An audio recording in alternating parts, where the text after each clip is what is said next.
हम डिस्कस करेंगे। पीट्स के अंदर जो क्वेश्चंस वगैरह आते हैं उस पर हम डिस्कशन करेंगे। पहले इसकी थ्योरी हम डिस्कस करेंगे। नेक्स्ट क्लास के अंदर इसमें हम हिस्ट्री टेकिंग स्किल्स पढ़ेंगे, ठीक है। सो पीट्स के बारे में मैं आप लोग को ये बताता चलूँ कि पीट्स में केसेस आती है, ठीक है। सिंपल केस होता है, आप लोगों ने जाके केस पढ़ना होता है, जिस तरह एनआरई स्टेप 1 का क्वेश्चन होता है, और आप लोगों ने इसके नीचे डायग्नोज बनाना होता है और उसकी ट्रीटमेंट बतानी होती है। पिछले 2 दफ़ा जो पीट्स के अंदर क्वेश्चन आया है वो कंजेनिटल हार्ट डिजीज के ऊपर आता है। वो तो या वीएसडी के बारे में पूछता है या टेट्रालॉजी ऑफ फेलोट के बारे में पूछता है, क्योंकि जो कंजेनिटल हार्ट डिजीज है उसमें cyanotic versus acyanotic heart disease होती है। तो चलिए इसको हम डिस्कस करते हैं। हेडिंग दे दें कंजेनिटल हार्ट डिजीजेस, ठीक है जी। Congenital heart diseases actually the group of diseases that is present in the baby by birth related with the heart, इसको क्या कहते हैं? कंजेनिटल। तो anything by birth that is called congenital. तो मतलब वो ग्रुप ऑफ डिजीजेस जो heart के अंदर बाय बर्थ होती हैं that is known as congenital heart diseases. इसकी जो क्लासिफिकेशन है वो हम इस बेस पे करते हैं कि जब बच्चा पैदा हो जाए तो आया वो साइनोस्ड होता है कि नहीं, आया बच्चा ब्लू होता है कि नहीं। अगर बच्चा पैदाइशी तौर पे ऑन द डे बर्थ या बर्थ के कुछ दिनों के बाद ब्लू होता है उसको हम साइनोटिक हार्ट डिजीज कहते हैं, और जिसमें बच्चे बाद में ब्लू होते हैं उनको हम ए साइनोटिक हार्ट डिजीज कहते हैं। तो यहाँ पे देखें आप लोगों से वाइवा में और क्वेश्चन के अंदर सबसे पहले तो ये सवाल किया जाएगा कि what is the classification of congenital heart disease. तो on the basis of baby colour, बच्चे की स्किन कलर के डिपेंड करते हुए इसको हम 2 में डिवाइड करते हैं। ए का नाम है ए साइनोटिक हार्ट डिजीजेस, ए साइनोटिक हार्ट डिजीजेस, ठीक है जी। और दूसरे साइड पे आप लोग लिख सकते हैं that is called cyanotic heart diseases, cyanotic heart diseases, ठीक है जी। ये 2 तरह के हमारे पास मेन क्लासिफिकेशन है इन कंजेनिटल हार्ट डिजीज। जो ए साइनोटिक हार्ट डिजीज है इसको हम पिंक बेबीज भी कहते हैं। इसमें जो बच्चे होते हैं वो बाय बर्थ ब्लू नहीं होते, तो इनको हम ओवरऑल क्या कहते हैं? पिंक बेबीज भी कहते हैं। लेकिन जो बच्चे साइनोटिक हैं इनको हम ब्लू बेबीज भी कहते हैं, so they are called blue babies. तो इसमें लिखे that is called blue babies. मैं आप लोगों को एक चीज़ बताता चलूँ जो आप लोगों ने एग्जामिनर के सामने बोलना है। अगर वो आपसे पूछे कि ए साइनोटिक हार्ट डिजीज का मतलब क्या है, तो आप लोगों ने इसका आंसर ये देना है कि ये वो हार्ट प्रॉब्लम्स होते हैं जिसमें ब्लड की जो मिक्सिंग है वो लेफ्ट साइड से राइट साइड की तरफ होती है, तो इसको हम लेफ्ट टू राइट शंट कहते हैं। क्या कहते हैं? Left to right shunt. तो आप लोग लिख सकते हैं कि there is mixing of blood. इसमें जो ब्लड की मिक्सिंग है वो लेफ्ट साइड से राइट की तरफ हो रही है, फ्रॉम लेफ्ट टू राइट। इसको हम लेफ्ट टू राइट शंट्स भी कहते हैं। और इसके अंदर जो बच्चे होते हैं वो पैदाइशी तौर पे पिंक होते हैं, वो ब्लू नहीं होते। आप लोग इसमें लिखे कि इसमें जो ब्लड की मिक्सिंग है वो राइट से लेफ्ट की तरफ हो रही है, इसका उल्टा है। तो आप लोग इसमें लिख सकते हैं कि in this condition the mixing of blood, इसमें जो ब्लड की मिक्सिंग है that is occur from which side? Right to left. इसमें जो ब्लड की मिक्सिंग है वो राइट से किसकी तरफ हो रही है? लेफ्ट की तरफ हो रही है। तो ये ए साइनोटिक है and that is called cyanotic heart disease, ठीक है जी। अब आप लोगों ने तो वाइवा देना है और एनआरई स्टेप 2 में आप लोग के पास इतना टाइम होता नहीं है, तो जस्ट आप लोगों से वो ये पूछेगा कि ए साइनोटिक हार्ट डिजीज के एग्जाम्पल्स बताए या इसके जनाब कुछ मुझे मतलब इसके टाइप्स बता दे। तो लेके एग्जाम्पल्स कि इसमें जो डिजीजेज आती हैं उसके एग्जाम्पल्स लेके। सबसे पहले VSD, इसमें क्या आता है? VSD वेंट्रिकल सेप्टल डिफेक्ट, इसको कहते हैं वेंट्रिकुलर सेप्टल डिफेक्ट। इसके बाद नेक्स्ट लिख सकते हैं ESD stand for atrial septal defect होता है।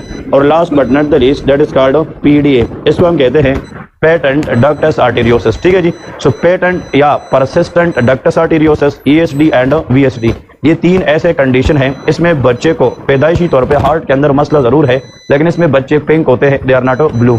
इसको हम कहते हैं 3Ds। इसको 3Ds इसलिए कहते हैं कि VSD है, ठीक है जी, ASD एंड PDA है। इसका मतलब यह है कि जिस हार्ट प्रॉब्लम में D का वर्ड आता है वो ए साइनोटिक हार्ट डिजीज होती है, ठीक है जी। फिर यहाँ पे लिखते हैं, इसके एग्जाम्पल में आ जाए। इसके जो एग्जाम्पल है सबसे पहले लेके टेट्रालॉजी ऑफ फेलोट, इसके अंदर क्या है? Very good, tetralogy of Fallot. इसके अंदर सबसे पहले ये आता है। अब जो टेट्रालॉजी ऑफ फेलोट है इसके अंदर 4 चीजें मजीद होती है, like pulmonary stenosis, right ventricle hypertrophy, over riding of aorta and VSD। अब लोगों को मैंने प्रूफ का वर्ड बताया था, वो प्रूफ याद रखना है। These are the symptoms of tetralogy of Fallot। इसके बाद लिखें transposition of great vessel, that is called transposition of great vessel.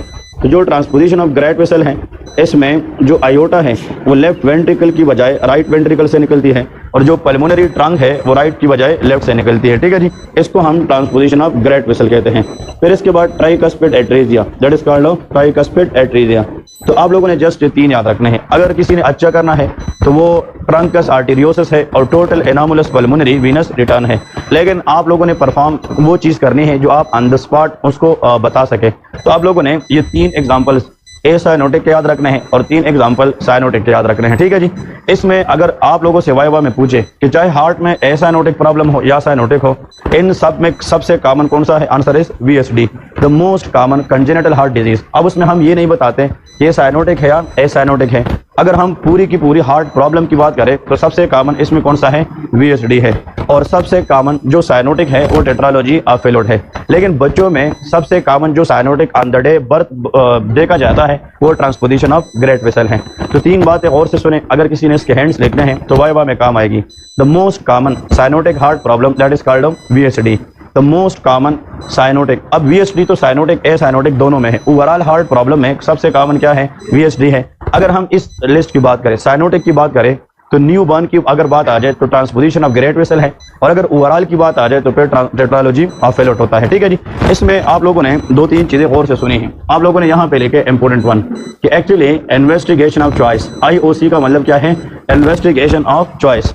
चाहे हम साइनोटिक की बात करें, चाहे हम ए साइनोटिक की बात करें, इन सब को अगर हमने देखना है कि where is exact the problem, तो लेके इको करते हैं, that is called echo. So the investigation of choice for all type of congenital heart disease answer is echocardiography.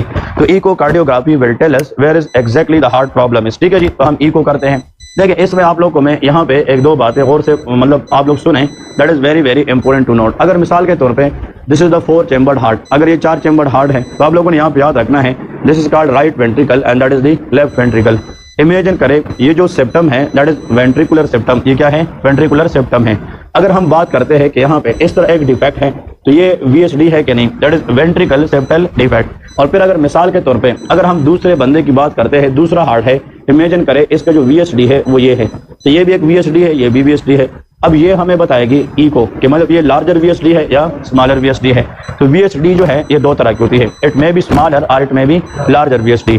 अगर आप लोगों से एग्जामिनर वाइवा में ये पूछे कि वो कौन सी VSD है जो हम अर्ली पिक करते हैं, वो स्मॉलर VSD है। कौन सा है? Smaller VSD। इसका मैं ट्रिक बताता हूँ। अगर यहाँ पे हाँ जी left ventricle is more powerful than the right ventricle, क्योंकि पंपिंग चेंबर कौन सा है? Left ventricle. तो जब यहाँ पे डिफेक्ट है तो यहाँ पे प्रेशर क्या है? ज्यादा है, तो हाई प्रेशर से ब्लड लो प्रेशर की तरफ जाएगी। इसलिए VSD के अंदर शंट जो है वो लेफ्ट साइड से किधर हो रही है? राइट साइड से। अब सवाल ये है अगर ब्लड शंट होने के लिए जगह ज्यादा है तो वो तो आराम से जाएगी, लेकिन अगर जगह तंग है तो ये ब्लड यहाँ पे जाने के लिए प्रेशर लगाएगी कि नहीं? और उस प्रेशर की वजह से जब ये ब्लड इस तंग एरिया के साथ टकराती है तो हमें मरमर सुनने को मिलेगी। क्या मिलेगी? मरमर। तो इसका मतलब ये है कि जो स्मॉलर VSD है इनके मरमर जो होते हैं ये एसेंचुएटेड होते हैं। इसका मतलब ये है कि हम आसानी से सुन सकते हैं, लेकिन जो लार्जर VSD है ये हम मिस करते हैं क्योंकि इसका जो मरमर है वो इतना आसानी से हम नहीं सुन सकते। जो स्मॉलर VSD है ये अगर डायग्नोज हो जाए तो 95% ये खुद बहुत स्पॉन्टेनियसली रिजॉल्व हो जाते हैं। इसका मतलब ये है कि जो स्मॉलर VSD है मेजॉरिटी केसेस के अंदर उसके लिए सर्जिकल करेक्शन की जरूरत नहीं होती। मेजॉरिटी लोगों के अंदर 95% लोगों में this VSD with the time they heal properly. लेकिन अगर VSD कौन सी है? लार्जर है, so that should be surgically repair. हम क्या करते हैं? सर्जिकली रिपेयर करते हैं। तो आप लोगों ने यहाँ पे याद रखना है कि अगर VSD है और वो स्मॉलर है और उसके अंदर एबनॉर्मल हार्ट साउंड सुनने को मिले तो लेके होलो सिस्टोलिक मरमर। इसके अंदर क्या होता है? होलो सिस्टोलिक मरमर। ये आप लोगों को मैंने कार्डियोलॉजी के एग्जामिनेशन में बताया था। तो that is called holo systolic या पेन सिस्टोलिक मरमर इसके अंदर होता है। सो होलो सिस्टोलिक या pan systolic murmur that is the hallmark of VSD, ठीक है जी। अब VSD के अंदर आप लोग को ये बताओ कि यहाँ से एक्चुअली जो राइट वेंट्रिकल है यहाँ से क्या निकलती है? पल्मोनरी ट्रंक निकलती है, that is called pulmonary trunk या इसको हम पल्मोनरी आर्टरी कहते हैं। आप लोग मुझे ये बताएं कि अगर ये शंट लेफ्ट से किसकी साइड पे हो रही है? राइट साइड पे। अब इस राइट वेंट्रिकल को अपना ब्लड राइट एट्रियम से भी तो आ रही है, तो ये ऊपर से भी ब्लड ले रही है और ये यहाँ से भी ब्लड ले रही है। तो राइट वेंट्रिकल के अंदर आहिस्ता आहिस्ता ग्रेजुअली प्रेशर क्या हो रहा है? ज्यादा हो रहा है। एक वक्त आएगा कि जब इस आर्टरी पे प्रेशर लगेगी that will lead to pulmonary hypertension. क्या होगी? पल्मोनरी। लेकिन पल्मोनरी आर्टरी के अंदर प्रेशर बढ़ाने के लिए इट टेक ईयर्स, इसमें बहुत सारा टाइम लगता है। और जब पल्मोनरी आर्टरी के अंदर आहिस्ता आहिस्ता क्या बिल्ड हो जाए? प्रेशर, तो फिर ये पल्मोनरी आर्टरी इसके अंदर रेजिस्टेंस बढ़ेगी। सो राइट वेंट्रिकल के लिए आगे ब्लड देना मुश्किल हो जाएगा और राइट वेंट्रिकल की हाइपरट्रोफी हो जाएगी। तो फिर ये शंट जो लेफ्ट से राइट की तरफ हो रहा था अब वो क्या होगा? राइट से लेफ्ट की तरफ होगा। इस रिवर्सल ऑफ शंट को आइसन-मेंगर सिंड्रोम कहते हैं। क्या कहते हैं? आइसन-मेंगर सिंड्रोम। तो आप लोगों ने इसका MCQs या इसके लिए जो वाइवा क्वेश्चन है वो कैसे याद करना है? आपसे सर ये पूछता है कि जो लेफ्ट टू राइट शंट होते हैं, लेफ्ट टू राइट शंट होते हैं, उनके अंदर जो बच्चे पैदा होते हैं द यूजुअली पिंक, वो अर्ली साइनोज नहीं होते, लेकिन उन लोगों में सालों साल जब शंट चलता रहता है और once they develop pulmonary arterial hypertension, तो फिर जो शंट लेफ्ट से राइट की तरफ था वो क्या हो जाएगा, राइट से लेफ्ट की तरफ। इस रिवर्सल ऑफ द शंट की वजह से इन बच्चों के अंदर बाद में जाके कहीं 30 साल 40 साल के बाद इनको क्या हो जाता है, साइनोसिस। क्या हो जाता है, साइनोसिस। इसलिए कहते हैं when left to right shunt become reverse that phenomena is called Eisenmenger syndrome. तो आपसे अगर वाइवा में पूछे कि लेफ्ट टू राइट शंट के अंदर when the baby will develop cyanosis later in the life when that person develop Eisenmenger syndrome, तो ये फिर पता होना चाहिए जो आइजरमेंगर सिंड्रोम है it is nothing but it is a reversal of shunt. ये रिवर्सल ऑफ शंट को कहते हैं। ठीक है जी, ओके। अब यहाँ पे एक और चीज आप लोग मुझे ये बता दें कि एक्चुअली ये तो क्लियर है ना, होलोसिस्टोलिक मर्मर होता है। आप लोग मुझे ये बताएं कि यहाँ पे ये जो पल्मोनरी आर्टरी है ये लंग्स की तरफ जाती है। किधर जाती है, लंग्स की तरफ जाती है। और इसका काम यह है कि बर्थ के बाद ये डीऑक्सी ब्लड लाती है और लंग्स के अंदर ऑक्सीजनेट करती है। और इस लेफ्ट वेंट्रिकल से यहाँ से क्या निकलता है, that is called iota, that is iota. अब हम बात करते हैं बिफोर द बर्थ। अब अगर बच्चा पैदा नहीं हुआ है तो उसके जो लंग्स होते हैं दे आर कोलैप्स, वो लंग्स प्रॉपरली काम नहीं करते। तो फिर यहाँ पे इस पल्मोनरी आर्टरी और इस आयोटा के दरमियान एक डक्ट होता है, इसको कहते हैं डक्टस आर्टेरियोसिस। इसका नाम क्या है, डक्टस आर्टेरियोसिस। अब आप लोगों से एग्जामिनर पूछता है what is the function of ductus arteriosus, तो आपका आंसर ये होना चाहिए कि sir it shunt the blood from pulmonary artery toward aorta, that is before the birth. किसके, बर्थ से पहले। क्योंकि जब बर्थ से पहले लंग्स कोलैप्स होते हैं तो इस साइड की प्रेशर क्या होती है, ज्यादा होती है, इस साइड की प्रेशर कम होती है। तो डक्टस आर्टेरियोसिस का काम बर्थ से पहले ये है कि पल्मोनरी आर्टरी से ब्लड लेता है और किसकी तरफ देता है, आयोटा की तरफ। लेकिन अब होता यह है कि आफ्टर द बर्थ जो लंग्स है वो कोलैप्स, वो रिलैक्स हो जाते हैं, दे बिकम एक्सपांड। तो जब लंग्स बिकम फंक्शनल तो ये डक्ट खुद बहुत क्या हो जाता है, क्लोज हो जाता है। लेकिन बाद बच्चों में ये duct even after the birth भी क्या रहता है, ओपन रहता है। उस कंडीशन को हम पेटेंट डक्टस आर्टेरियोसिस कहते हैं। सो डक्टस आर्टेरियोसिस ये एक नॉर्मल डक्ट है, लेकिन शर्त यह है कि बर्थ से पहले, और इसका काम पल्मोनरी आर्टरी से ब्लड लेना है, आयोटा की तरफ शंट कर रहा है। लेकिन अगर बच्चा पैदा हो जाए और इसके लंग्स काम करना शुरू करते हैं तो ये डक्ट खुद ब खुद खत्म हो जाता है, क्योंकि जो प्रोस्टाग्लैंडिन लेवल है वो ड्रास्टिकली कम हो जाती है। लेकिन सवाल ये है बाद बच्चों में ये डक्ट बर्थ के बाद भी क्या रहता है, ओपन। उस केस का नाम क्या है, पेटेंट डक्टस आर्टेरियोसिस। अब सवाल यह है जब बच्चा पैदा हो गया तो उसके लंग्स एक्सपांड हो गए, तो इस साइड का प्रेशर कम हो गया और लेफ्ट साइड का प्रेशर ज्यादा। तो आफ्टर द बर्थ आयोटा में प्रेशर क्या होता है, ज्यादा होता है। तो फिर इस डक्टस आर्टेरियोसिस में बर्थ से पहले जो शंट था वो पल्मोनरी आर्टरी से आयोटा की तरफ था, लेकिन प्रेशर चेंजेस की वजह से अब बर्थ के बाद जो इसमें शंट होगा वो आयोटा से किस साइड होगा, पल्मोनरी आर्टरी। आयोटा किस साइड पे है, लेफ्ट साइड पे, और पल्मोनरी आर्टरी राइट साइड पे। तो पेटेंट डक्टस आर्टेरियोसिस में ब्लड की जो डायरेक्शन है वो कहां से है, आयोटा से पल्मोनरी ट्रंक की तरफ है। तो ये लेफ्ट टू राइट है कि राइट टू लेफ्ट है, लेफ्ट टू राइट है, क्योंकि जो आयोटा है वो लेफ्ट वेंट्रिकल से निकलती है और जो पल्मोनरी ट्रंक है वो राइट वेंट्रिकल से निकलती है। इसलिए हमने यहाँ पे लिखा है कि जो पेटेंट डक्टस आर्टेरियोसिस है इसमें शंट आयोटा से पल्मोनरी आर्टरी की तरफ होता है, और जो आयोटा है वो कहाँ से निकलती है, लेफ्ट वेंट्रिकल। तो ये भी एक किस्म का लेफ्ट टू राइट शंट होता है। इसमें भी जो बच्चे हैं ये अर्ली साइनोसो नहीं होते, so they are also acyanotic heart disease. PDA या पेटेंट डक्टस आर्टेरियोसिस, इसमें जो बच्चे डायग्नोज होते हैं दे डायग्नोज एक्सीडेंटली। इन बच्चों को बाहर से कोई सिम्टम वगैरह नहीं होते। इन बच्चों का जब हम वैसे कोई इको करते हैं या एग्जामिनेशन करते हैं तो उसमें हमें अस्कल्टेशन के ऊपर मशीनरी मर्मर सुनने को मिलता है। कौन सा, मशीनरी मर्मर। इसको हम कंटिन्यूअस मर्मर भी कहते हैं और मशीनरी मर्मर भी कहते हैं। तो वीएसडी के अंदर होलोसिस्टोलिक या पेनसिस्टोलिक मर्मर है, और जो पीडीए है इसमें कंटिन्यूअस या मशीनरी मर्मर होता है। ठीक है जी, तो आप लोगों ने घर जाके इस टॉपिक को रिवाइज करना है। आप लोगों के पास एनआरई स्टेप 1 के नोट्स पढ़ेंगे।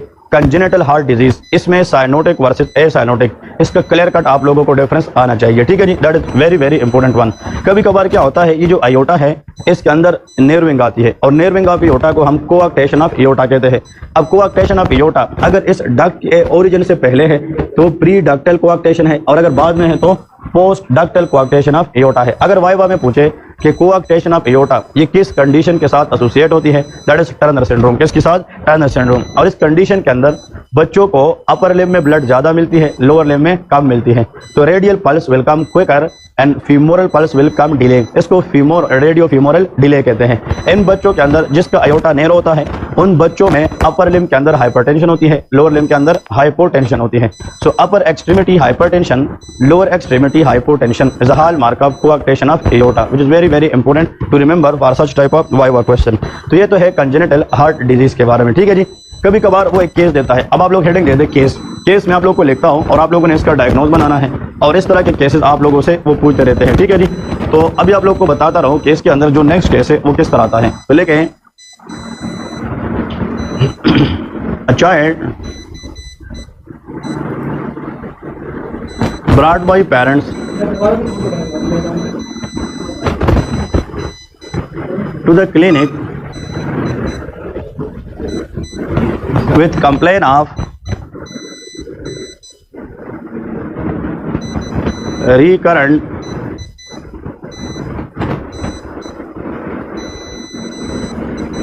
respiratory tract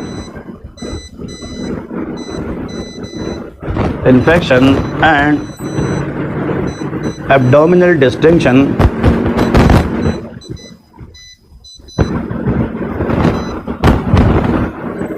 also child has previous episode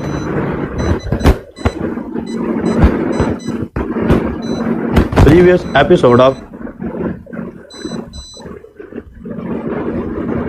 delayed meconium, ठीक है जी। डिलेड मेकोनियम का मतलब होता है when the baby delay passing first time stool after the birth. जब बच्चा वो बर्थ के बाद स्टूल पास करता है तो उसमें तकरीबन 48 आवर का जो टाइम है वो नॉर्मल होता है। यूरिन पास करने के लिए 24 आवर होते हैं और स्टूल पास करने के लिए 48 आवर होते हैं। अगर एक बच्चा है उसका स्टूल पास होने में 48 आवर से ज़्यादा टाइम लगे उसको हम डिलेड मेकोनियम कहते हैं। आप लोग लेके DRE digital rectal examination shows no stool in the rectal area, most likely diagnosis, ठीक है जी। अब देखें इसमें 2-3 चीज़ें आप लोगों ने समझनी है।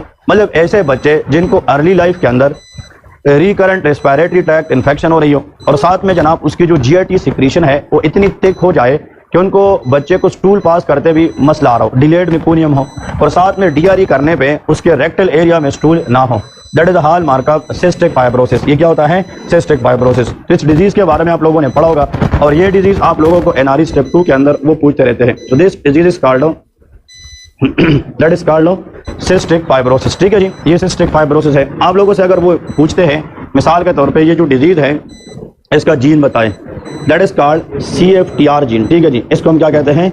CFTR gene. इसमें CFTR जीन डिफेक्ट होता है और इसमें लेके क्रोमोसोम 7 का डिफेक्ट होता है।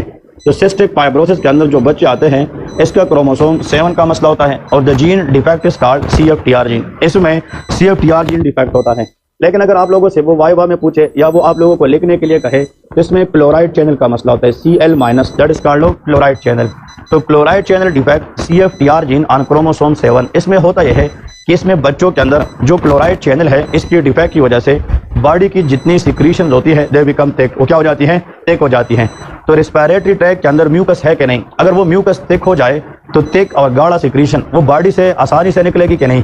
नहीं निकलेगी। और जो सिक्रीशन थिक होगी वो म्यूकस होगी तो वो फिर अंदर रहेगी और थिक सिक्रीशन के ऊपर रिकरेंट इन्फेक्शन के चांसेस ज़्यादा होती हैं। तो इन बच्चों में एक तो रेस्पिरेटरी ट्रैक्ट इन्फेक्शन, इन बच्चों की जो पेंक्रियाटिक सिक्रीशन है वो भी क्या हो जाती है? थिक हो जाती है। तो पेंक्रियाटिक एंजाइम ड्यूडेनम तक प्रॉपर नहीं पहुंचेंगे जिसकी वजह से इन बच्चों को मेल डाइजेशन और मेल एब्जॉर्प्शन के मसले आते हैं, जिसकी वजह से इन बच्चों में वेट लॉस की हिस्ट्री होती है। और दूसरी बात, जो फैट्स है वो फूड के अंदर प्रॉपर डाइजेस्ट नहीं होंगे। एक तो इन बच्चों को स्टूल पास करते वक्त मसला होता है, अगर ये स्टूल पास भी करते हैं तो उन पे अनडाइजेस्टेड फैट्स आती है, दैट इज स्टेटूरिया। इसमें क्या होता है? स्टेटूरिया होता है। Fat soluble vitamin A, D, E and K उनकी जो टर्मिनल इलियम से एब्जॉर्प्शन है वो भी कम हो जाती है। तो इन बच्चों को फैट सॉल्युबल विटामिन की डेफिशिएंसी चांसेस भी ज़्यादा होती है। अगर इन बच्चों में विटामिन A की डेफिशिएंसी हो जाए तो इन बच्चों में नाइट ब्लाइंडनेस के चांस होते हैं। अगर इन बच्चों में विटामिन D की कमी आ जाए तो रैकेट्स के चांसेस होते हैं। Vitamin E deficiency can cause haemolytic anaemia, और जो विटामिन K है उनके डिफिशिएंसी की वजह से कोआगुलेशन प्रॉब्लम आती है, ब्लीडिंग आती है, ठीक है जी। तो that is what all about the cystic fibrosis. अब जो सिस्टिक फाइब्रोसिस है आप लोगों से वाइवा में पूछे डायग्नोसिस, इसकी जो डायग्नोसिस है वो हम कैसे करते हैं? इसको हम कहते हैं pilocarpine. Pilocarpine induce chloride sweat test. हम क्या करेंगे? Pilocarpine induce chloride sweat test करते हैं। इसका मतलब यह है कि इसमें स्वेट के अंदर हम क्लोराइड देखते हैं। और इन बच्चों के अंदर क्लोराइड टेस्ट, स्वेट टेस्ट के अंदर क्लोराइड की जो लेवल है वो मोर देन 60 मिली इक्विवेलेंट पर लीटर होता है, मतलब 60 मिली इक्विवेलेंट पर लीटर से इन बच्चों को क्लोराइड होता है। लेकिन कंफर्मेटरी टेस्ट इसका जेनेटिक है। क्या है? जेनेटिक टेस्टिंग करेंगे, CFTR जीन को देखते हैं। तो best initial test pilocarpine induced chloride sweat test करते हैं, और इसके नीचे लेके confirmatory test is genetic. Genetic testing जब तक नहीं करेंगे हम डायग्नोज नहीं करेंगे कि सिस्टिक फाइब्रोसिस है कि नहीं है। ठीक है जी। इसकी जो ट्रीटमेंट है आप लोग लेके, व्हाट इज द ट्रीटमेंट, जो ट्रीटमेंट है इसमें लेके मल्टी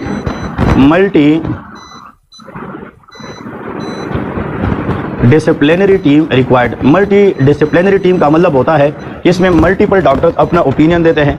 इसमें रिस्पिरेटरी ट्रैक के लिए मतलब पल्मोनोलॉजिस्ट भी इन्वॉल्व होते हैं, GAT के लिए हमारे पास GAT जो ट्रैक के एंट्रोलॉजिस्ट है वो भी इन्वॉल्व होते हैं। लेकिन इसमें जो सबसे इंपॉर्टेंट ये है, नंबर 1, इन बच्चों को हम β2 एगोनिस्ट देते हैं। क्या देंगे? β2 एगोनिस्ट, लाइक सल्ब्यूटामॉल देंगे, ताकि इन बच्चों को सांस की तकलीफ ना हो, क्योंकि इसका जो म्यूकस है वो रिस्पिरेटरी ट्रैक के अंदर रिटेन होता है, तो इन बच्चों को सांस की तकलीफ होती है। तो ब्रोंकोडायलेटर के तौर पे हम क्या देंगे? β2 एगोनिस्ट देंगे।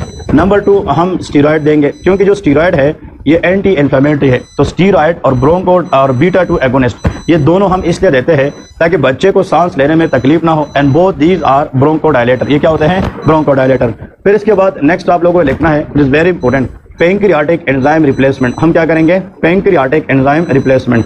इन बच्चों को बाहर से, मतलब ये है पैंक्रियाटिक एंजाइम हम देंगे, that is very very important one. जो पैंक्रियाटिक एंजाइम रिप्लेसमेंट है ये हर सेंटर के अंदर अवेलेबल नहीं होता, लेकिन जो बड़े बड़े सेंटर हैं और वेल एस्टेब्लिश सेंटर है उनके अंदर पैंक्रियाटिक एंजाइम्स होते हैं आर्टिफिशियल शक्ल में, और इन लोगों को ये पैंक्रियाटिक एंजाइम इसलिए देते हैं ताकि इनकी जो डाइजेशन है या एब्जॉर्प्शन है उनको हम इंप्रूव कर सके। तो pancreatic enzyme replacement is one of the treatment for cystic fibrosis, which is very very important one. ठीक है जी। इसमें आप लोगों को लिखना है कि न्यूट्रिशन सप्लीमेंट करते हैं। न्यूट्रिशन सप्लीमेंट के अंदर आप लोगों ने जो डेफिशिएंट विटामिन है वो भी हम बाहर से देते हैं।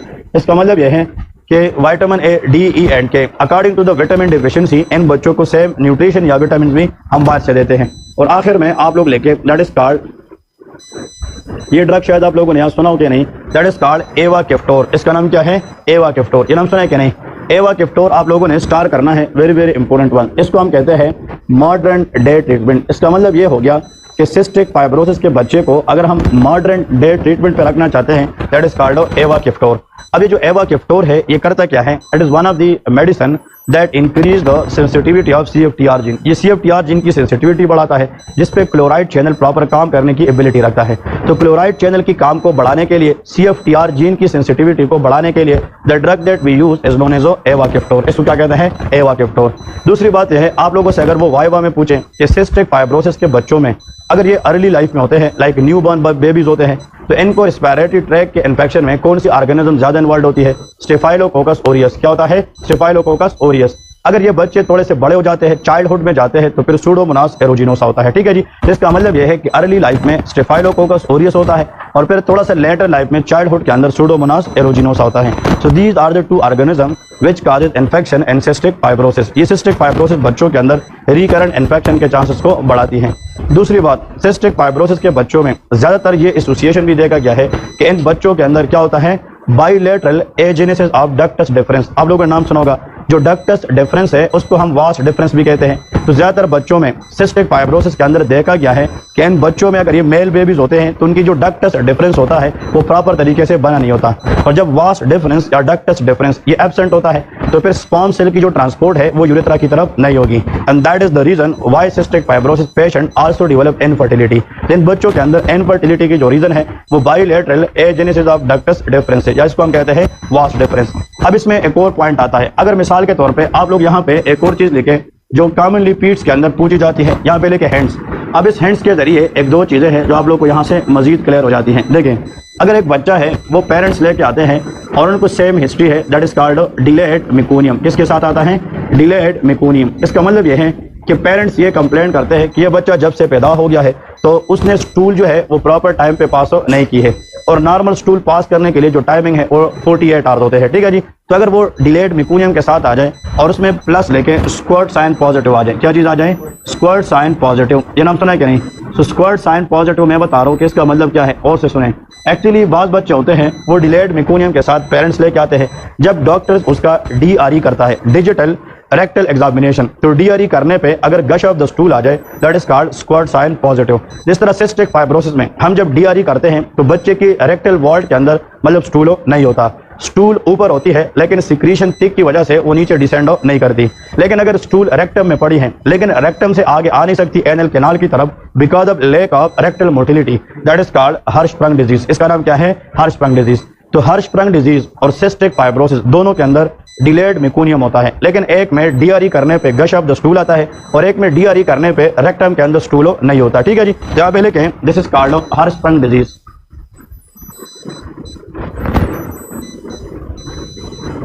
That is called Hirschsprung disease. ठीक है जी।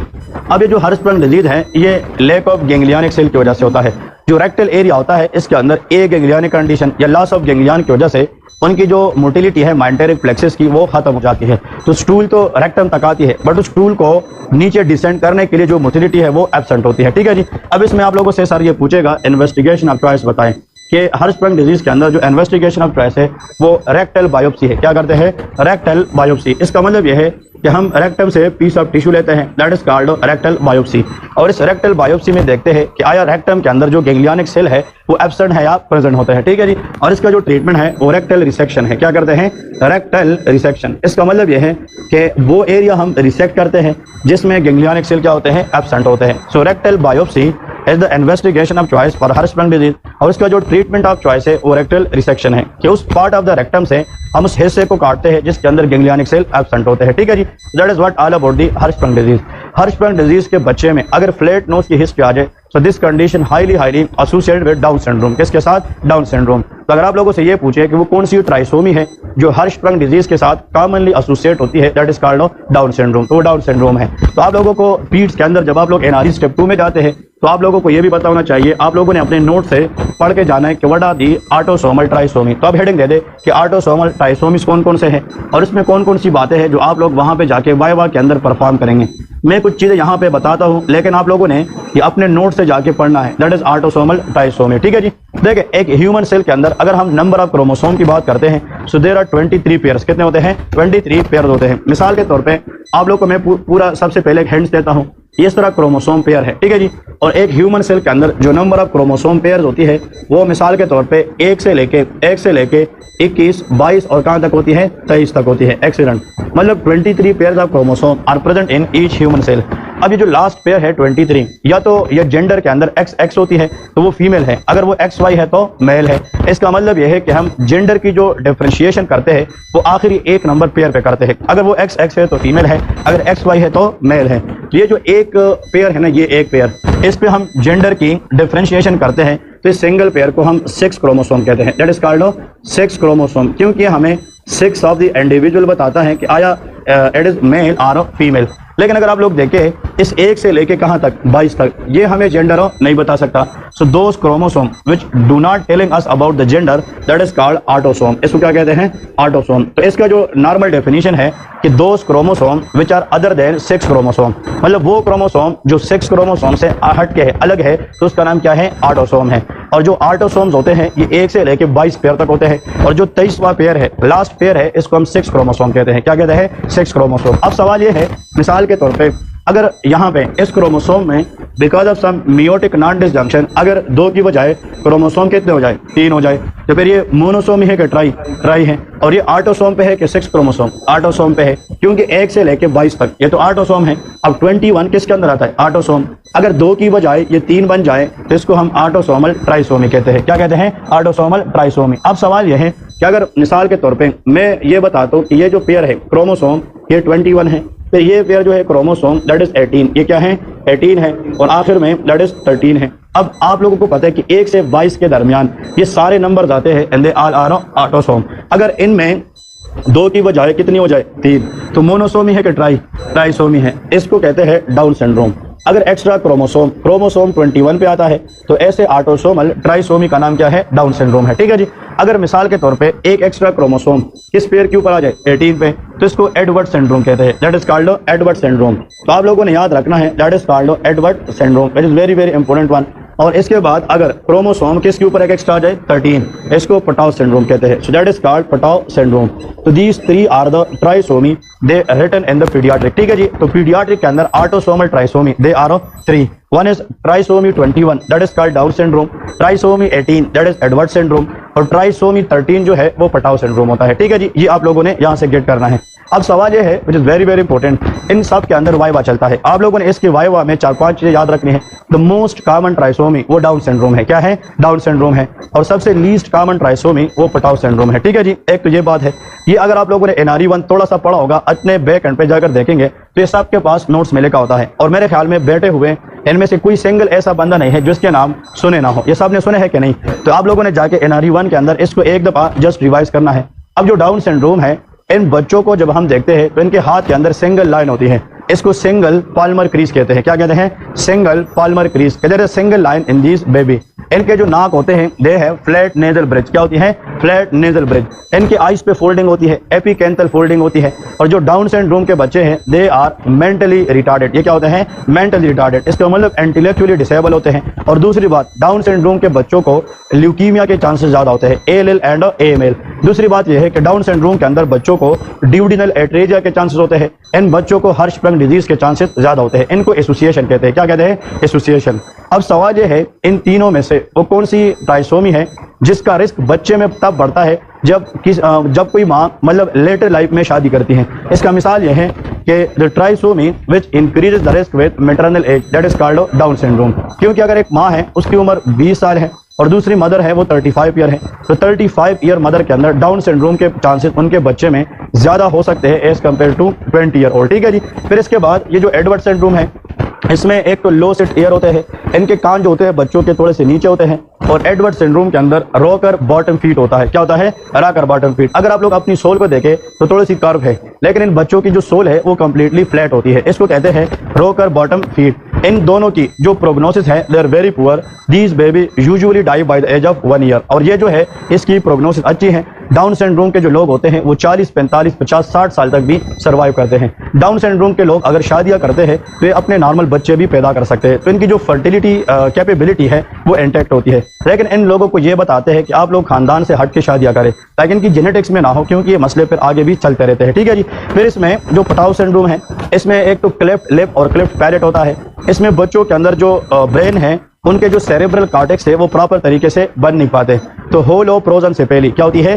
होलोप्रोजेंसिपेली। इन बच्चों में एक MCQs ये भी आते हैं वाह के अंदर कि बाज़ औक़ात, सब में नहीं, and some baby of it syndrome, Patau syndrome, there is a high chance of cutis aplasia. इनमें क्या होता है? क्यूटस एप्लेजिया। इन बच्चों की जो स्किन है वो कहीं ना कहीं पे एब्सेंट होती है। इन बच्चों के अंदर स्किन प्रॉब्लम्स होते हैं। नंबर 2 आप लोगों ने नाम सुना होगा, अभी बता चुका हूँ, होलोप्रोजेंसिपेली। क्या होती है? होलोप्रोजेंसिपेली। इसका मतलब यह है कि जो ब्रेन है they act as a single cortex, और अगर ब्रेन कॉर्टेक्स में डिवाइड ना हो पाए तो these baby are severely mentally retard. ये जो पटाउ सिंड्रोम के लोग होते हैं ये सीवियरली मेंटली रिटार्ड होते हैं। इन बच्चों में ये भी चांस होता है, इनको पॉलीडेक्टाइली होती है। नाम सुने कि नहीं? पॉलीडेक्टाइली। इन बच्चों के हाथ में 5 से ज्यादा फिंगर्स होते हैं, extra digit in the finger, that is called पॉलीडेक्टाइली। Multiple finger in the hand. तो इन बच्चों को पॉलीडेक्टाइली भी होती है। ठीक है जी। और आप लोग इसमें ये भी लिख सकते हैं कि इन बच्चों में जो पटाउ सिंड्रोम के होते हैं, एक उसमें क्लेफ्ट लिप होता है, क्लेफ्ट लिप या क्लेफ्ट पैलेट के चांसेस भी ज्यादा होते हैं। So cutis aplasia, holoprosencephaly. ठीक है जी। और इसके साथ साथ ये जो polydactyly and cleft palate, these all are the features of Patau syndrome. अब जो पटाउ सिंड्रोम है, देखिए ये आप लोगों को याद रखना है, P है, इसके अंदर क्यूटस एप्लेजिया, होलोप्रोजेंसिपेली है। ठीक है जी। पॉलीडेक्टाइली है एंड क्लेफ्ट लिप और क्लेफ्ट पैलेट है। इन सब के अंदर P आता है। और दूसरी बात यह है age of puberty. Age of puberty, तो प्यूबर्टी अगर आप लोग इस तरह लिखते हैं तो प्यूबर्टी का एज कितना होता है? P। So puberty is around 13 year. तो age of puberty is 13 year. तो P for puberty that is Patau syndrome, वो 13 ईयर है। एज ऑफ इलेक्शन कितना होता है? इलेक्शन, जब हम इलेक्शन मिसाल के तौर पे वोट डालते हैं तो एज ऑफ इलेक्शन क्या है? 18 है। तो E for election, E for Edward that is 18। हाँ, फर्स्ट स्टेट के अंदर ये लिखा है कि एज ऑफ ड्रिंकिंग, मतलब जो यूरोपियन कंट्रीज में एज ऑफ ड्रिंकिंग का लिमिट एज है वो 21 है। तो एज ऑफ ड्रिंकिंग जो है ये डाउन सिंड्रोम बताता है। Age of election Edward syndrome बताता है। और जो एज ऑफ प्यूबर्टी है दैट इज अराउंड 13 ईयर, वो हमें पटाउ सिंड्रोम बताती है। ठीक है जी। तो ये आप लोगों ने यहाँ से ट्राइसोमीज को याद रखना है। अब देखिए कुछ चीज़ें मैं बता रहा हूँ, यहाँ से मैं डिस्कस करूंगा, कुछ चीज़ें एक्स्ट्रा मैं यहाँ से पढ़ाता हूँ, लेकिन इंपॉर्टेंट टॉपिक्स जो आप लोगों ने पीड्स के अंदर जाके इंपॉर्टेंट टॉपिक्स तो आप लोगों ने डिस्कस करनी है, मैं बताऊंगा। इसमें कुछ चीज़ें मैं आप लोगों को बताऊंगा कि जो जो चीज़ नहीं आए वो आप लोगों ने पूछना है, ठीक है जी। सबसे पहले कि कंजेनिटल हार्ट डिजीज, ये तो आप लोग को मैंने बताया है कि नहीं। कंजेनिटल हार्ट डिजीज होते हैं, असल में पीड जो है, जब आप लोग एनआरई स्टेप 1 में पढ़ते हैं तो इसमें आप 4-5 महीने लगाते हैं, लेकिन जो पीड्स है ये एनआरई 2 के लिए एनआरई स्टेप 1 का कापी पेस्ट वाया होता है। आप लोगों ने एनआरई 1 कहीं से तो पढ़ा होगा ना, कहीं से तो आप लोग के पास नोट्स होंगे। अगर वो नोट्स हम यहाँ पे लिखने बैठ जाए तो 4 दिन में पीड भी खत्म नहीं होगा, क्योंकि जब हम एनआरई 1 में पीड, आप लोग को जब मैंने पीड्स पढ़ाए हैं तो तकरीबन एक पूरा कापी है, तो आप लोगों ने तो वो सारी चीज़ एक एक अगर आप यहाँ से पढ़ाना शुरू किया तो सारा गेम पे इसी पे खत्म हो जाएगा। तो जो जो चीज़ आप लोग के पास घर में पड़ी है उन जगहों से आप लोगों ने टॉपिक जरूर करने हैं। तो नंबर 1 कंजेनिटल हार्ट डिजीजेस, ठीक है जी। इसमें आप लोगों को ये आना चाहिए कि साइनोटिक क्या है versus acyanotic heart disease क्या है। आप लोग को वीएसडी, टेट्रालॉजी ऑफ फेलोट और transposition of the great vessel, इन तीनों के ऊपर कमांड आना चाहिए। फिर पीडीए के बारे में जो क्वेश्चन आता है आपसे ये पूछता है कि एक मदर को अगर प्रेगनेंसी में रोबेला वायरस इंफेक्शन हो जाए तो उसके आने वाले बच्चे में पीडीए के चांसेस ज़्यादा होते हैं। अब प्रेगनेंसी के 3 ट्राइमेस्टर होते हैं। फर्स्ट ट्राइमेस्टर 1 से लेकर 3 माह तक होता है और उस ट्राइमेस्टर के अंदर बच्चे के आर्गन बनते हैं। तो फर्स्ट ट्राइमेस्टर के अंदर ऑर्गेनोजेनेसिस होता है, इसलिए कहते हैं अगर माँ को रोबेला वायरस इंफेक्शन किस ट्राइमेस्टर में हो जाए, फर्स्ट ट्राइमेस्टर में, that is very very dangerous. तो इनके आने वाले बच्चे में पीडीए या पेटेंट डक्टस आर्टीरियोसिस के चांसेस ज्यादा होते हैं, ठीक है जी। ये आप लोगों ने एक एक्स्ट्रा हैंड्स याद रखनी है। फिर सेकंड नंबर टॉपिक लेके मस्कुलर डिस्ट्रोफी, आप लोगों ने मस्कुलर डिस्ट्रोफी याद रखनी है। इस पे मैंने लास्ट कुछ दिन पहले बात भी की थी। एक डुशेनी मस्कुलर डिस्ट्रोफी है, एक बेकर मस्कुलर डिस्ट्रोफी है, याद है कि नहीं। एनआरई स्टेप 2 में डुशेनी को आप लोग टेक करें, ये ज्यादातर आता है। मस्कुलर डिस्ट्रोफी के सामने ब्रैकेट में लेके डुशेनी, DUCHENE, डुशेनी। अब देखिए दोनों को थोड़ा सा गौर से सुने, मैं बताता हूँ। डुशेनी मस्कुलर डिस्ट्रोफी ये एक्स लिंक्ड प्रॉब्लम है और ये ज़्यादातर मेल बच्चों में होता है। और जो डुशेनी डिजीज है उसमें डिस्ट्रोफिन जीन एब्सेंट होता है। कौन सा? डिस्ट्रोफिन। डिस्ट्रोफिन जीन क्या है? ये हमारी स्केलेटल मसल के अंदर जो मसल फाइबर्स है उनको स्ट्रांग रखती है। अगर डिस्ट्रोफिन जीन एब्सेंट होता है तो फिर प्रॉक्सिमल मसल वीकनेस होता है। इन बच्चों की जो काफ मसल है ना, ये बड़े नजर आते हैं। इसकी वजह यह है कि इन बच्चों में काफ मसल के अंदर फैट्स डिपोजिशन ज़्यादा होती है, तो इससे ओवरऑल काफ मसल हमें मोटे नजर आते हैं। तो ऐसा फील होता है कि इनकी जो काफ मसल है वो स्ट्रांग है, लेकिन असल में उसके अंदर फैटी डिपोजिशन होती है। क्या होती है? Fatty deposition. इसको कहते हैं pseudo hypertrophy of the calf muscle, that is called pseudo hypertrophy. ये बच्चे जब खेलते हैं ना और ये नीचे बैठे होते हैं, तो जब ये नीचे सिटिंग से स्टैंडिंग में आते हैं तो ये अपर लिम्ब का सहारा लेके उठते हैं। उसका नाम गोअर साइन है, याद है कि नहीं। So Gower sign mean when the baby from sitting position stand up and the baby uses the support of upper limb, that is called Gower sign. देखिए इसके अंदर होता है डुशेनी। डुशेनी के अंदर अगर वाइवा में पूछे कि कितने किस्म के मसल होते हैं वो अफेक्ट होते हैं, 2, skeletal muscle and cardiac muscle. और इन बच्चों में जब कार्डियक मसल खराब होते हैं so they can develop dilated cardiomyopathy. और डुशेनी के अंदर the leading cause of death जो है वो डायलेटेड कार्डियोमायोपैथी है। इनकी जो यूजुअल एज है डायग्नोसिस की वो 5 साल से पहले की है। और अगर एक ऐसा डिजीज जिसमें डिस्ट्रोफिन है बट वो पार्शियली काम करता है, पार्शियल डिस्ट्रोफिन की वजह से उसको बेकर मस्कुलर डिस्ट्रोफी कहते हैं। कौन सा? बेक। तो बेकर इज डेंजरस और डुशेनी। तो डुशेनी का पहला वर्ड डी है, डी फॉर डेडली। ये क्या है? डेडली है। इसमें बच्चे की डेथ भी हो सकती है। और नीचे बेकर के अंदर बी है, बी फॉर बेटर प्रोग्नोसिस। इसका मतलब यह है कि बेकर सिंड्रोम के अंदर बेटर प्रोग्नोसिस है, डुशेनी में भी डेडली नेचर, ठीक है जी। फिर इसके बाद लिखा है ट्राइसोमिस, ये मैंने आप लोगों को अभी यहाँ पे लिखे है। ट्राइसोमी के अंदर down syndrome is very very important one, the most common trisomy that is called Down syndrome. आप लोगों से अगर सर ये पूछे कि इंटेलेक्चुअल डिसेबिलिटी की लीडिंग काज क्या है, आंसर इज डाउन सिंड्रोम। और डाउन सिंड्रोम के बाद second most common cause fragile x syndrome है। क्या है? Fragile x syndrome. ये एक ट्राई न्यूक्लियोटाइड रिपीट सीक्वेंस होता है जिसके अंदर CGG न्यूक्लियोटाइड बार बार रिपीट होती है। तो इसमें चेन प्रोट्रूजन होता है और जॉइंट गोनेड्स होते हैं, उनमें मैक्रो गोनेडिज्म या इनके अंदर मैक्रो आर्केडिज्म, आर्केडिज्म मीन के टेस्टिकुलर एनलार्जमेंट होती है, ठीक है जी। ये फ्रेजाइल एक्स सिंड्रोम है। फिर इसके बाद नेक्स्ट देखिए मेनिंजाइटिस। और मेनिंजाइटिस आप लोगों को मैंने बताया था एक स्टेशन में हमने क्या था कि meningitis is the inflammation of leptomeninges. तो मेनिंजाइटिस जो है इट मे बी बैक्टीरियल और इट मे बी वायरल और इट मे बी फंगल। और कभी कभार एसेप्टिक मेनिंजाइटिस तब होता है जब कोई ऑटो इम्यून अटैक होता है और उससे मेनिंजाइटिस होता है, वो नॉन इन्फेक्शियस मेनिंजाइटिस होता है। तो इन्फेक्शियस के अंदर it may be bacterial, it may be viral और इट मे बी फंगल। बच्चों के अंदर अभी हम पीड्स पढ़ते हैं तो ये इतना याद रखें, जो न्यू बॉर्न बच्चे होते हैं 1 महीने तक, जिसको न्यू नेट्स कहते हैं, उनमें ग्रुप बी स्ट्रेप्टोकोकाई, ये मैंने आप लोगों को बताया था, दैट इज कॉल्ड GBS। इसको कहते हैं स्ट्रेप्टोकोकस एगलेक्टिए, ये इसका दूसरा नाम है, that is the leading cause of meningitis. अगर आप लोगों से सर ये पूछे कि अगर एक न्यू बॉर्न बेबी है, देखिए अगर एक न्यू बॉर्न बेबी है मतलब न्यू नेट की बात करते हैं, उसमें अगर मेनिंजाइटिस हो जाए तो उसका जो लीडिंग काज है वो कौन सी बैक्टीरिया है? Group B streptococcus. इसको आप लोग सिंपल उधर लिख सकते हैं GBS। इसको क्या कहते हैं? GBS। और अगर आप लोग को ये नाम ना आए और या सर वैसे पूछे कि इसका दूसरा नाम क्या है, दैट इज कॉल्ड स्ट्रेप्टोकोकस एगलेक्टिए। इसका दूसरा नाम क्या है? स्ट्रेप्टोकोकस एगलेक्टिए। तो ये लीडिंग काज है मेनिंजाइटिस की, specially in the first 1 month of life. फिर इसके बाद जो बच्चा टोडलर बेबी है, मतलब एक इन्फेंट के अंदर कौन सा है? टबस, एनीवन। अगर इन्फेंट है, साल तक बच्चा है, तो उसके अंदर क्या है? हाँ जी, इसमें ज्यादातर जगहों पे लिखा है लीडिंग काज ई कोलाई। वो क्या है? ई कोलाई है। फिर 1 साल के बाद 3 साल तक या 5 साल तक स्ट्रेप्टोकोकस नमूनी है। क्या है? स्ट्रेप्टोकोकस नमूनी है। एडोलेसेंस एज के अंदर नाइसीरिया मेनिंजाइटिस है। और फिर एडल्ट्स और ओल्डर के अंदर अगेन स्ट्रेप्टोकोकस नमूनी है। तो जो एक्सट्रीम ऑफ एजेस होती है, they are very very important to us. Extreme of age से मुराद या तो अर्ली एज में या लेट एज में। तो सबसे अर्ली एज में न्यू नेट्स के अंदर ग्रुप बी स्ट्रेप्टोकोकाई है और सबसे लेट में स्ट्रेप्टोकोकस नमूनी है। ठीक है जी। मेनिंजाइटिस के जो सिम्टम है, हेडेक होता है, इसमें फोटोफोबिया, नेक स्टिफनेस होती है एंड वोमिटिंग होती है। इन पेशेंट को जब हम डायग्नोज करते हैं तो we have to do lumbar puncture test. क्या करेंगे? Lumbar puncture. तो आप लोग को एग्जैक्टली पता होना चाहिए कि CSF इंटरप्रिटेशन कैसे करते हैं। अगर पॉलीमार्कोन्यूक्लियर सेल, PMN का मतलब न्यूट्रोफिल है, अगर वो ज्यादा है और ग्लूकोज क्या है? कम है, वो बैक्टीरियल मेनिंजाइटिस है। फिर इस तरह अगर लिम्फोसाइट ज्यादा है, ग्लूकोज पे कोई असर नहीं पड़ा है, वायरल मेनिंजाइटिस है। तो मैंने आप लोग को बताया था कि सेफ्ट्राक्सोन हम बैक्टीरियल में ज्यादा देते हैं और जो एसाइक्लोवीर है ये हम वायरल में देते हैं और एम्फोटेरिसिन B जो है वो हम फंगल में देते हैं। तो समझ गए कि नहीं? That is what all about the meningitis. इसके बाद आप लोग को ये पता होना चाहिए CRS, कंजेनिटल रूबेला सिंड्रोम। ये आप लोग को पता होना चाहिए। CRS का मतलब कॉन्जेनिटल रूबेला सिंड्रोम। इसमें बच्चे के अंदर 3 चीजें होती है। Number 1 PDA stand for patent ductus arteriosus. Number 2 hearing loss. क्या होती है? हेयरिंग लॉस, बट वो hearing loss sensory neural hearing loss है। और एक कैटरेक्ट होता है। तो कितनी चीज है? 3। A condition characterized by triad combination of 3 thing, cataract, PDA and hearing loss, that is congenital rubella syndrome. इसको जर्मन मीजल्स भी कहते हैं। ठीक है जी, that is called rubella.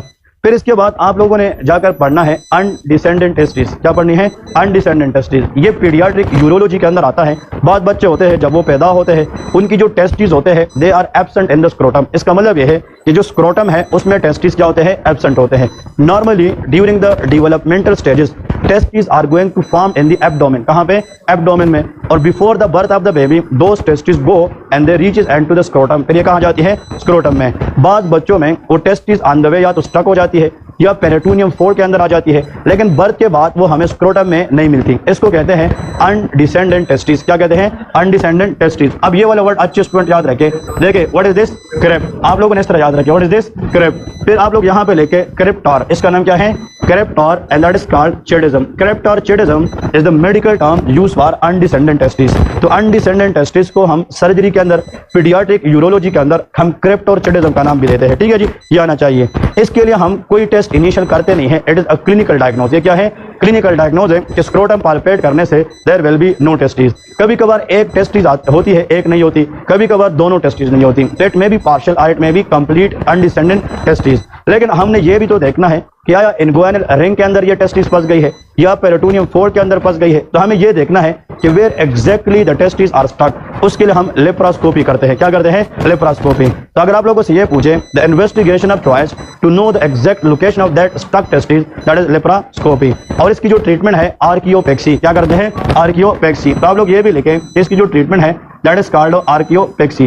That is the surgery which is done to fix the testis back into the normal position. इसका मतलब यह है कि टेस्टिस जहां से स्टक है वहां से लेके नॉर्मल स्क्रोटम तक लाके अपनी पोजीशन पे फिक्स करना, इसको हम आर्कियोपेक्सी कहते हैं। And that should be done around the age of 2 year. मतलब 2 साल से पहले हमें करना चाहिए, क्योंकि 2 साल के बाद जो टेस्टिस है अगर ये एब्डोमेन में रहेगी तो फिर इंट्रा एब्डोमिनल टेम्परेचर ये टेस्टिस की फंक्शन को डिस्टर्ब करेगी और इससे जनाब फ्यूचर में इनफर्टिलिटी के चांसेस भी ज्यादा होती है। अगर एक बच्चा है उसका उम्र जो है 8 से 10 साल तक हो गया और वो देहात में रहता है और इनके माँ बाप ने लोगों को ये मशवरे दिए थे कि यार बस ये खुद बहुत आ जाएगी, आप डॉक्टर के पास क्यों जा रहे हैं, ये तो ऐसा होता है ऐसा होता है। लोग जो देहातों में होते हैं वो ज्यादा मशवरे देते हैं। जिसका मतलब यह है कि उन बच्चों में अगर 10-11 साल के बाद भी जो टेस्टिस है वो नीचे ना आ सकी तो फिर आप उसकी आर्किएक्टोमी करते हैं। क्या करते हैं? Orchiectomy, surgical removal of the testis. क्योंकि जिस अनडिसेंडेंट टेस्टिस पे 8 से 10 साल गुजर जाए अगर आप उसको नीचे लाएंगे भी तो उसकी जो टेस्टिकुलर फंक्शन है वो प्रॉपर तरीके से काम नहीं करती। अदरवाइज उसमें टेस्टिकुलर कैंसर के चांसेस होती है,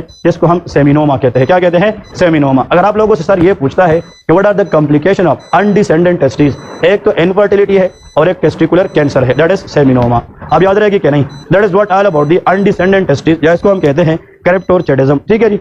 इसके नीचे लिखे एक और topic, that is called NRDS, neonatal respiratory distress syndrome. ये भी आप लोगों को नाम सुना होगा, न्यूनेटल रेस्पिरेटरी डिस्ट्रेस सिंड्रोम।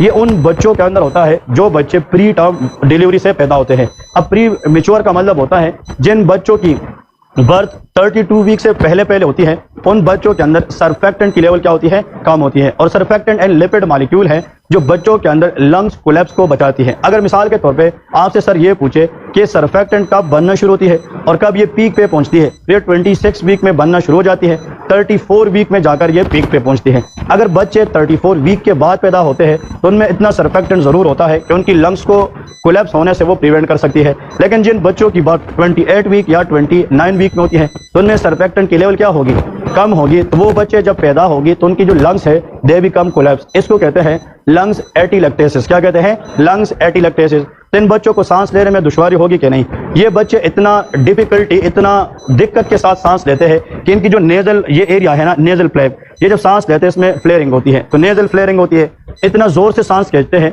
कि एब्डोमिनल मसल किसके अंदर चली जाती है, रिब्स के अंदर। इसको सबकोस्टल रिट्रैक्शन